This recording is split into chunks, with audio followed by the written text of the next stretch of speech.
Kuzni salqin kunlarda issiqqina choy va kofe bilan ketadigan va bu retsept bo'yicha sizda 60 tadan ortiq mini amerikancha pechenniklar tayyor bo'ladi. Xamirlari og'izda eriyotgan juda ham mazali retsept bilan bo'lishaman. Demak, pechennikimiz uchun xona haroratida turgan sariyog' yoki margarinimizga sahrli pudra solib aralashtirib olamiz. Bir dona tuxum, vanilin, razrixitel va ozozdan un solib, yumshoqqina qo'lga yopishmaydigan plastinga o'xshagan xamir tayyorlab olamiz. Xamirimiz juda ham mayin chiqadi. Endi xamirimizga o'zimiz istagan xildagi molochniy shokoladdan solamiz. Yaxshilab aralashtirib 20 daqiqaga dam olishga xolodilnikka yuboramiz. Bizda xamirlar ham dam oladi-yu, lekin o'zbek kelalari hech ham dam olmaydi. Vaqtda unumli foydalangan holda oshxonada chirq bo'lib ketgan silikon kapkir cho'michlarimizni hammasini tozalab olamiz. Ortiqcha dam olmasak ham, lekin ishimizni oson qiladigan Bavi Germaniyada ishlab chiqarilgan mahsulot bilan osongina tozalab olamiz. 2 qoshiq Bavi solib, ustidan issiq qaynoq suv qo'ysak bas. Bu yog'iga Bavi chirklarni osongina sizga chiqarib tashlaydi. Bitta gubkada yaxshilab ishqalab yuvib tashlasangiz, g'orachallaringizgacha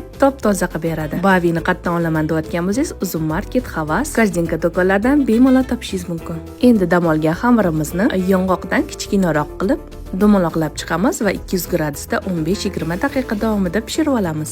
Xamirlari og'izda solganingiz o'zida erib ketadigan mazali pechennikimiz tayyor bo'ldi. Oling, siz ham yeb ko'ring.